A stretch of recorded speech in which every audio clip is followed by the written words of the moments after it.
TV, and you may have vowed it's a new year and you want a new you, and maybe eating better is on your to-do list. I know Tuesday was National Buffet Day, but we're going to rein it in just a little bit here today on Good Things. I have joining with me Qula Madkin. She is a registered dietitian with the Mississippi State Extension Services, and she's got some tips for us to think about if eating better is on our to-do list in 2024. Hey, Qula. Hey, how you doing? Thanks for having me. Absolutely. I hope you weren't listening Tuesday because, of all things, January the 2nd is National Buffet Day. And so we had a good old time here on Good Things going down the rabbit hole of our favorite buffet restaurants. I thought, you know what? We just need balance. So now I got to bring in a professional to sort of help us, see the forest for the trees. But you can still make good choices on a buffet, huh? Absolutely. I love a good buffet. I'm all about a buffet. But that's only on special days, right? It's all those other days of the year that matter the most. So this is a busy time for us dietitians. Everybody's looking for those tips and tricks when it comes to what they should or shouldn't be eating. How do you even wrap your mind around starting to help people see, again, the forest for the trees when it comes to nutrition information out there? Right. So, it's really about taking it one step at a time, putting one foot in front of the other. I really encourage folks not to get so caught up in the new trend, the fastest thing, or the quick fixes, and to really think about lifestyle change and putting forth tools and using things that are going to help you be more health forward. Just health forward, one step at a time, and keeping it simple. Is it true that if the weight comes off slowly or slower, about 1.5 pounds or 1 pound a week, then we're doing things correctly? Absolutely. I mean, and as we all know, anything you want doesn't just come fast, right? So it takes time. So with weight being one thing, which is great. If someone feels they need to lose weight, I'm in support of that. I believe that's, a personal choice. But I also think to really think about your health and what are your wins outside of the number on the scale, because that is really going to matter, and that really sustains you for the long term when you're trying to be healthier. I know, and you don't want to hear that it's going to take longer than you expected and it may be harder than you hoped for in terms of maybe transforming your health. But the good news is I like how you think about just moving forward. I always tell folks, too, all we have to do is move the needle. As long as we're moving the needle, and not necessarily the scale needle, just your needle in terms of health, towards a better direction, then we're on the right track no matter how long it takes us, right? So it doesn't matter because you want to be on this journey for as long as that you're living. But we do live here in Mississippi, Qula, and you working at the Mississippi State Extension Services, you guys are deep into the communities. What do you see in terms of chronic illnesses that plague us the most? Even those aren't good things, but we're going to try to help give you some tips to better manage those. But what's plaguing Mississippi the most? Well, it's really probably what all Mississippians think about. I moved away from kind of talking about overweight and obesity, but really thinking about chronic disease conditions, other chronic disease conditions like diabetes, high blood pressure. We can really think about getting a wrap or control around understanding better what it means to be a diabetic, pre-diabetic, what it means to have a good range of blood pressure, and what kind of tips and things we can do to manage that. I think we will definitely be in a better situation in our state. Just really thinking about some basic principles around those two health conditions. Of course, stress is something that we're not thinking about. People not sleeping well. There's so many things, but obviously, again, I like to keep it simple, but if we can just start thinking about nourishing our bodies a little bit better and adding things to our diet that are going to be beneficial for us from a health perspective and longevity, we're going to be a lot better off. I like it when we can add things, Qula, and we don't always just talk about what's taking away. Sometimes as dietitians, we feel like that's all we do is we're the food police, and you're like, you can't have this, you can't have that, and less of this, and no to that, and all foods have their place and can fit. So focusing on what should be there versus what shouldn't can be a positive shift in mindset for you for sure. So what are you encouraging folks to put on their plates or maybe in their glasses in 2024? Well, the biggest thing I'm doing is really encouraging them to make sure they're drinking more water. That is absolutely important. Limiting the amount of sugary beverages that they're drinking, added sugar, and just really drinking more water. And not because water is going to make you lose weight. There's a misperception that I drink water, I lose weight. Well, we need water for health purposes. We need it to, lubricate our joints, to flush things through our bodies. So we need water, to not be dehydrated. So I think just thinking about water, if that means, adding a glass or half a glass, because I understand that for some people they're not drinking. So whatever they can add would be beneficial. And just, again, minimizing the amount of added sugars would be extremely helpful with drinking. And if you drink milk, I don't think you necessarily have to go from high fat to low fat or skim, but just also thinking about how much I'm drinking of things like water and milk. Qula, everybody wants a goal in terms of how much should I be drinking? And, I know that varies from everybody for different reasons and all the things. But if someone listening to Good Things thought, okay, that's low-hanging fruit, pun intended, in terms of something I can do for my health better in 2024 is just making sure that I drink more water. When will they know if maybe they are at enough water? Or what is an easy, decent goal for them to reach for in terms of amount of water every day? Well, I tell people to keep it simple and try to drink half of your body weight in ounces. So if you weigh 300 pounds, you want to try to get to half of that in ounces, 150 ounces a day. But that seems like a lot if you've only been drinking a cup, right? Right. So just add a half a cup to what you're currently doing and work on that throughout the week. The next week, add a cup. So you just keep moving forward with getting to the goal, which, again, the goal doesn't have to be tomorrow. You don't have to meet the mark tomorrow. You just want to keep putting steps in place. The other thing I say to people is take a peek at your urine. Take a peek and see what color is it. You want it to look more like lemonade, less like apple juice. And some people think it should be clear. They say, well, it should be clear. Well, that's not true either. You may be overhydrated. You want to take a peek and see what the color of your urine is, and that will also help you in a simple way to see where am I at on the hydration chart. And if you are managing hypertension or high blood sugar or diabetes, this simple just change of making sure you're getting plenty of just good water or unsweetened beverage ounces a day can make a huge difference in managing both of those over the long term. So, if you think, I don't like water, what's the big deal? I'll drink sort of other things. It really can make a big impact in you managing or preventing or reversing or treating your chronic illnesses when it comes to hypertension and diabetes for sure. So if they're doing that, though, I know that is an easy one for everybody to do. If we're moving past that, what's another just simple thing we can add and not have to take away from what we're doing in 2024? Well, I tell people to think simple and add more time in your kitchen. Add more time in your kitchen, helping you to cook more food at home, because you have control over what you put in the food.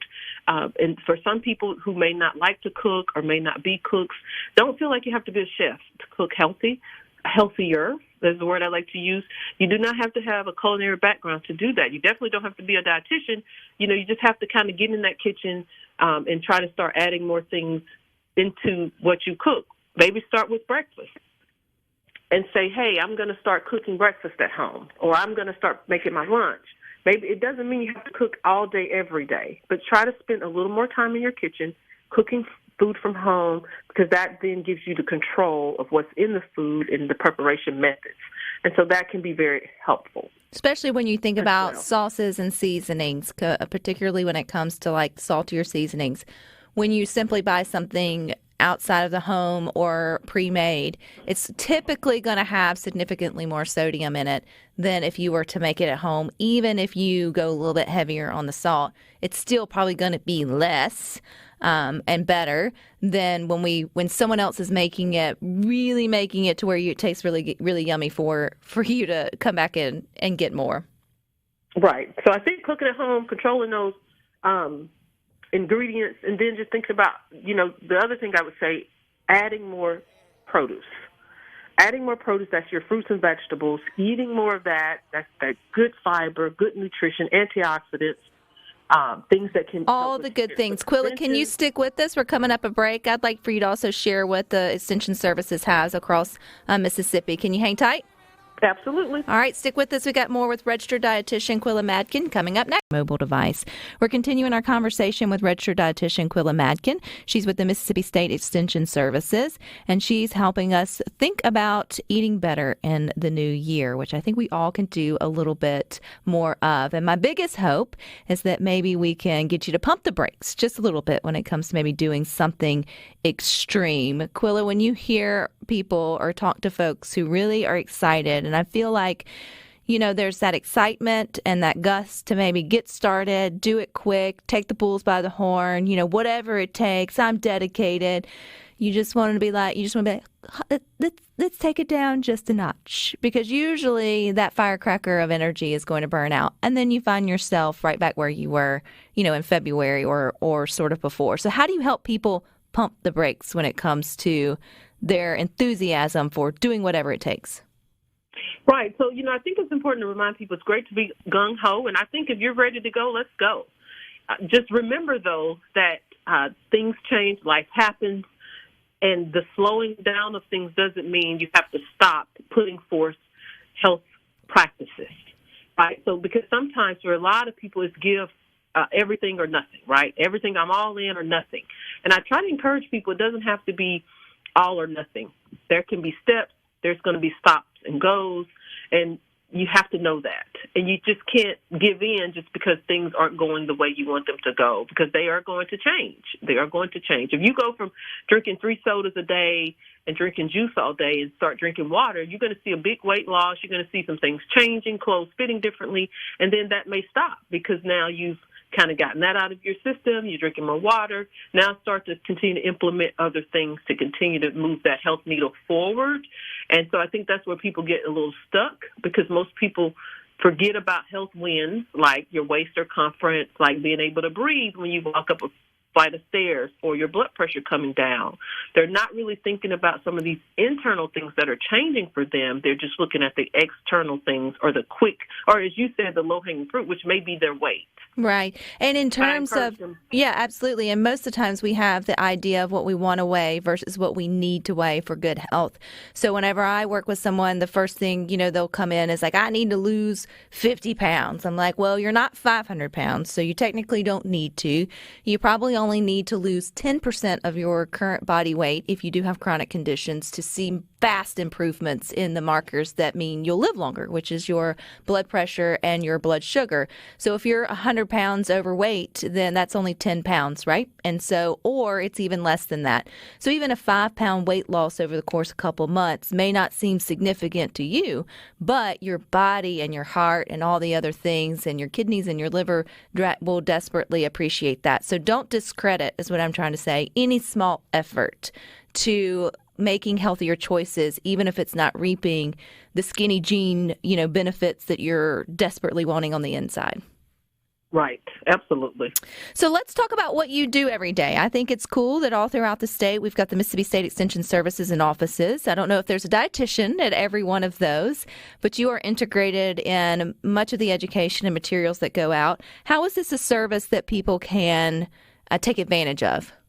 Absolutely. And I think this is so important, because before I started working with Extension, I didn't realize the vast information that was available, right, to Mississippians that is, in most cases, is free, or if there's a program that's going to be a very minimal cost. And so we have lots of nutrition and wellness education from social media, through Facebook, through Instagram. We have lots of programs that our family and consumer science agents deliver out in, all the counties in our state. We have offices in every county in the state. We have agents out working who live in these counties, who've grown up in these counties, who know the community extremely well, whether it's a diabetes education program, a healthy eating program, a youth engagement and healthy eating program that includes physical activity. We have lots of opportunities. Something as simple, for some people, maybe as simple as a label reading program where people can learn to read food labels, which I think is a very good start at trying to get healthier, understanding the food label, the nutrition facts label. So our agents our family consumer science agents are out here doing all of these things, whether it's grab-and-go bags where we have educational material in there, nutrition kits where people can cook things and learn how to cook things healthier. So there's lots of solutions through the Extension Service that are nutrition and health related that we are really trying to get Mississippians to take advantage of. Definitely go to the website, extension.msstate.edu, where you can see lots of these different programs, but also follow your local county. If you live in Lamar County, follow the Lamar County Extension Office. There's lots of things they would be doing. If you live in Forest County, if you live here in Hinds County, or you live in, Rankin County, whatever county you're in, follow your local Extension Office, that county on Facebook, or you can call the county office and see what they're doing. You can definitely follow us at our MSU Extension Nutrition and Wellness Facebook page, where we post lots of things about what's happening in the community and lots of opportunities that are virtual and face-to-face. And see a lot of your great videos. You guys do a great job of putting together quick and easy recipes or just sort of meal ideas. Qula, did you grow up cooking? Was that a passion that you got pre-dietitian? Right. So I actually grew up, my mom did teach me to cook. But my mom was an excellent cook, and she cooked all the time, so I really didn't have to cook. I helped her in the kitchen.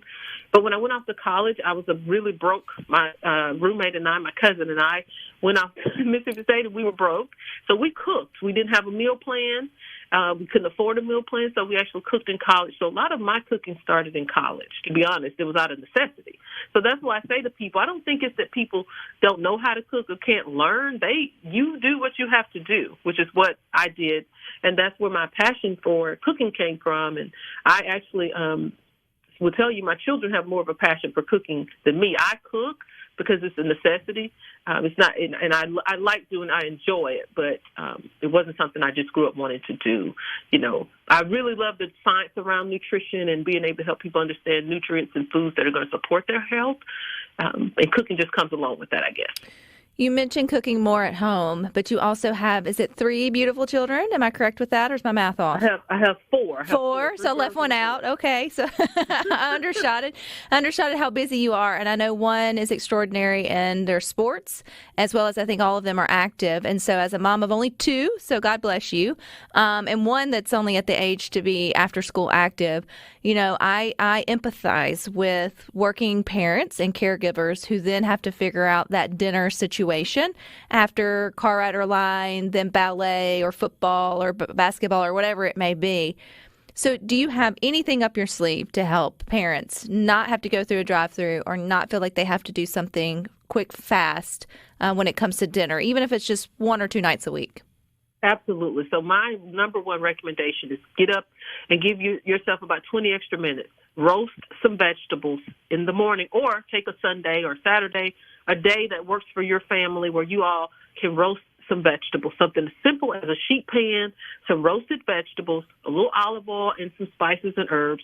Roast those vegetables, and those vegetables can really be the foundation, because when we think of meat being kind of the foundation of our meals, those vegetables can be the foundation of your meal. They can help with breakfast, with an omelet. They can be put them on a salad.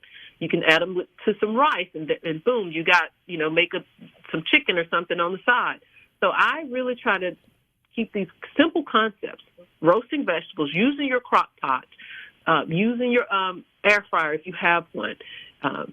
But most people have an oven and a sheet pan. And if, that's my main tool, roasting vegetables. That's where I really start with my foundation for the week. And that way we can kind of utilize those throughout the week. It really is crazy, all the things that you can make with just a sheet pan. Absolutely. Is there an easy place if they want to see your videos or get the recipes that you give out? Because I know that's one thing so many moms particularly ask for, or home cooks, should I say, is I need recipes that are, that they know that are going to be healthy and well balanced. Right. So the best thing to do to see the videos, go to our Extension MSU Nutrition and Wellness Facebook group. It is called the group, but it's open to everyone in Mississippi. That we post all the videos. We post our salt-free seasonings. We post recipes, ideas. And, of course, again, you can follow the MSU Extension main page because they share a lot of stuff as well. But in our MSU Nutrition and Wellness Facebook group, that's what we focus on. Well, that's great. That'd be an easy resource, and we tell folks all the time if you're doom scrolling, you might as well have some positive things from the Good Things Facebook group to now the Extensions Wellness Facebook group. I think those are great places for us to start to moving that needle forward. Qula, all right. Well, I appreciate your time, all the good tips. Happy New Year, and we'll talk soon. Thank you very much. Take care. All righty, you guys stick with us. We got more for you.